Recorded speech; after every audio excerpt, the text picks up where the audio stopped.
Okay, well, sort of playing bobcats at the moment, but that's not the aim of this. This was sitting up in the other shed that we brought home last night at 2 o'clock in the morning, and I thought, well, the bobcat was up there, and I thought, let's bring this down and have a bit of a look. So, typical Icom, it's a box inside a box, which is good. Nothing wrong with that. Nothing wrong with double boxing. 2 people should lift. Yeah, that's probably going to be the problem. But, yep, Icom PW2. Serial number 14001174. So we need to get that registered with Icom Australia. There we go. Oh, brand newie from Ross. This is just going to be a short video. Not going to get too much done. I just thought I had some time and I thought, let's pull it out of the box and just see what's actually in the box, and what better way to bring it around than Bobcat. What's in this box? You know what? I think you'll find lots of accessory cables and bits. Hang on, let's have a look here. Yeah, I need 2 hands for this, don't I? If that's better. Okay, that one there. Oh, a booklet, yep, and there'll be cables in here and bits and pieces. Yeah, okay. More cables, CIV cables. Oh, yep, accessory radio, etc., etc. And if you're running the panel remotely, yep, fair enough. Yeah, well presented. Okay, let me get this out. We made it into the kitchen. One thing I like about Icom, this box structure they do is really good. The ability for you to... Oh, my wife won this at McDonald's the other day. How's that, eh? They actually do send prizes out. Amazing. All right, so there's basically one brand new ICPW2. So that is device, and of course the big 15 amp plug outlets on them. So be ready for that, guys. Don't shave your pins. Just fit the right points. And yeah, that looks very nice. All right, let's see what else we can find. And just to show you, they do offer manuals in just about every known language, and you get a copy of all the different manuals. Obviously the English one is going to sort us out the best, but yes. Have a look at this, by the way. My wife, very crafty, she makes these out of resin. So it's basically resin, and I kind of like Kermit here. And this here's a bowl for putting your, like a spoon bowl. These she wanted me to put on one of the cars, like you actually drill a hole and put a valve cap in there. And I said, oh, no, I don't really have a car that would suit those. But anyway, there you go. All right, I do digress. Okay, back to this one. Let's find the head. So the head unit comes in this little fella here. Look at that. Now that is trendy. Oh, I like that. That's just sexy. That does look good. All right, let's pull that to bits. Now, I've just got that sitting in there at the moment, but that basically just goes click, and there you've got it all in there. So PW2, what's the selling points? And as an Icom guy, I'm gonna be careful I don't do myself in, but no, this is a really nice amp. 6 antenna outputs, 2 input positions. So basically you can intelligently talk to the, say, your 7610 and your 7760 in our case that we've got here, and the amplifier and the radio talking together very nicely. I'm just having a look, LAN connection, etc., etc. So for running your remote software, which is not free, by the way. I made a mistake. I thought it was free, but it doesn't matter. When you're paying this much for an amplifier, you don't really, it's not the big deal, I suppose. But yeah, but that's pretty much the unit. It's really, I see why the form factor is very much the same as the 7760. You could literally have your 7760 sitting underneath or above it or something, I suppose. But yeah, it looks to be very much the same size. I have to check that to be 100% accurate, but it does look like that's the case. But yeah, look, really, really cool. Interesting, you can run receive antennas in and out as well. Obviously all your ALCs, etc. Yeah, the rest is pretty standard. And to be fair, this is one of the few amps that, you see the 15 amp plug on here too. That's we've got 6mm runs to independent in our shack. We didn't need to do them in 6mm to do 15 amp, to be honest. We could have done it in a single run of 2.5, but we just had some 6mm lying around, so we've got some nice runs that are going to the shack for amplifiers, etc. But yeah, anyway, I don't think there's much else to tell you. It's just a really quick look at just what's here. Like we were saying, if you want to run the head remotely on, say you want to put that under the desk and put that back in to cover the hole, that'll just sit in there, I suppose, and run the head up. And which begs the question, what's in this one?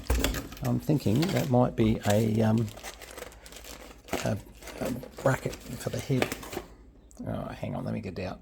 Okay, and exactly that, yep. So basically, if you want to put this under the bench somewhere, there's 2 screws that basically go straight into the thumb screws that go into the back of that, and so your amplifier can be just remoted quite nicely. And they did the same with the PW1, and I'm assuming there'll be connection cables, CIV. Yeah, okay, so there's your head cable there. So basically, if you're running your head, you've got the LAN, well, not LAN, sorry, but the connection that goes into the remote on the back. Sorry, yes, that's the back of the amplifier.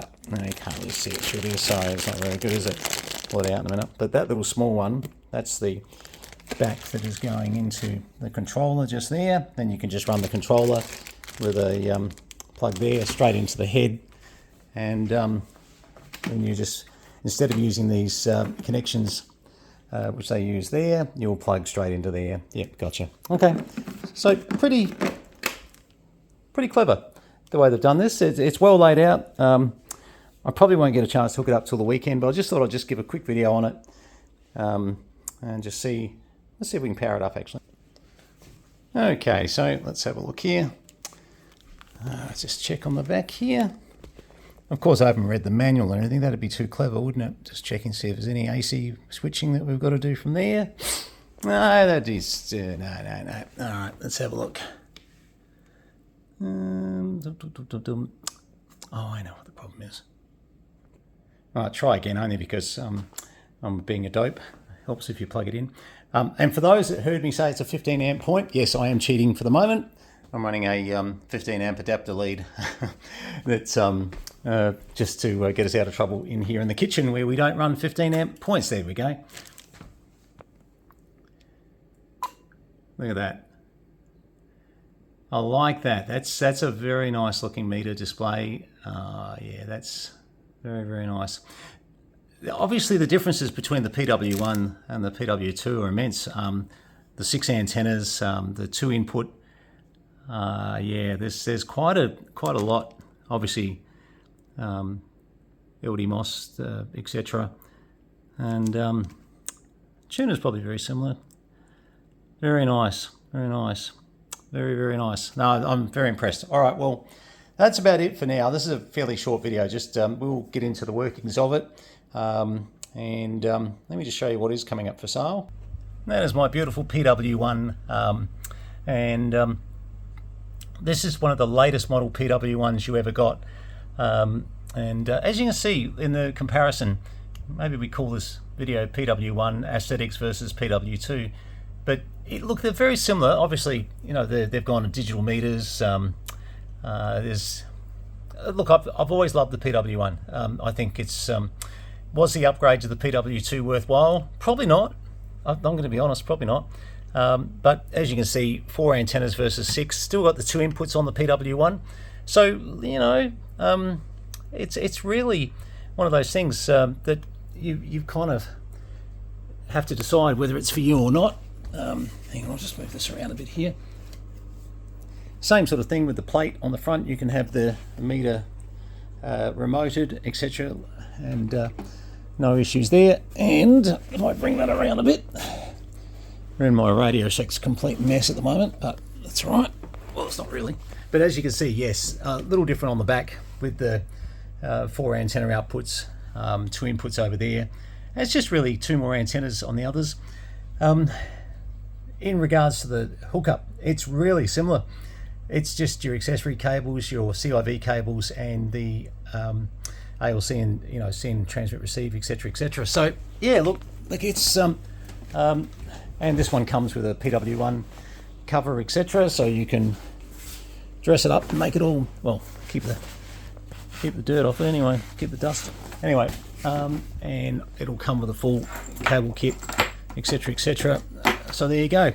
So a bit of sales while we're at it at the same time. This has really served me well, but obviously the PW2 will take over from here, and that will be over here. Yeah, it looks like the same size box on the 7760. So yeah, I don't know. I haven't really decided where we put all this just yet, whether some of this goes under the bench and becomes like a very small station, the corner of the room, or what we do. But very impressed with the 7760. That certainly has been a brilliant radio. Well, in the time I've been out in the other room, no smoke's come pouring out of this. It's pretty good sign. But yeah, we'll get it all hooked up, and I think initially I'll run the 2 together on the desk. It'd be interesting just to do a video with it all happening. Also, I'd like to show, there's not just the operation of the 7760, but maybe one of my 7610s. I've got a couple of them here. Run one of the 7610s and just show you how it all kind of talks so well, how one side can mute the other. And there's a number of things this does with SO2R. But yeah, this is really nice. It's thanks, Ross. Appreciate the deal from Strictly Ham. Really do. It was unexpected. I wasn't going down to buy one of these, to be honest. I was going down to do a million other things in Melbourne, and it was actually Ron down in Gisborne that said to me, "Hey, have you seen the special that they're running on PW2s?" And I went, "No." I said, "No, actually not." So yes, Ron picked up his today as well. We bought the last 2 out of Strictly Ham, so it was really great buy, to be honest. I think they're right. Oh, I've got to be careful what I say here. They're obviously going up in price. Everybody knows that. But what I paid for this, I think, is what they're really worth. I think that should be their retail. Now, it doesn't matter what I think, because things cost what they cost. But I was saying to Ron yesterday that the ICPW2, with the way it's going, heading towards 11 and a half, I think it's 11, right? Once the sales stocks are gone, you could almost use it for a year and sell it for what you paid for it, in a year's time. But not. And both Ron and I agreed that we're not really looking to sell them, to be honest. They're going to be sitting there. Mine will run as a remote station, more so. I've got the Icom 2000 on the other 7850 and that. And but this is just going to be just a nice way to complement the remote station a bit, and we'll, with the remote software, give us a lot more control. One of the things that was a bit of an issue when we were in Indonesia a few months back was keeping an eye on the amplifier versus keeping an eye on the radio. The radio I could keep an eye on. The amplifier, I just had to sort of guess by the input that what I was putting into it would produce so much output. And generally, I had Riley back here checking a few things for me. Yeah, we're pretty right. But this is a better way to go. You can see it all on your software, and you'll see that you're doing your 400 watts, whatever you want to do, etc., etc. All right, guys, there you go. A little bit of a PW2 unboxing, but also a little bit of a comparison, having a look at the PW1. Physically, the PW1 is a much bigger box in height, but this is obviously a longer box and more slimline in the way that they've done it. So if you said to me, I want a budget, buy the PW1. If you said to me, I've got more money than sense, then just grab the PW2. It's that simple. It really is. Look, no, I mean, on a serious note, the PW1 will do everything you want to do. Oh, the other thing I didn't include too, when we sell that PW1, I've got a full set of output transistors for that as a set of spares. Just something I do if I can. I keep spares for things. So whoever gets my PW1 will get a full set of outputs as well. You know, never needed them, never probably will, but nice to have. All right, guys, we'll get it all up and running. We'll give you more of a bit of a look at it and a bit of an idea just what she all does. But overall, beeps, does what it should do. It's not going to do much right now, is it? I like it. I like it. All right. Thanks very much, guys. 73s. We'll catch you all soon. Cheers, guys.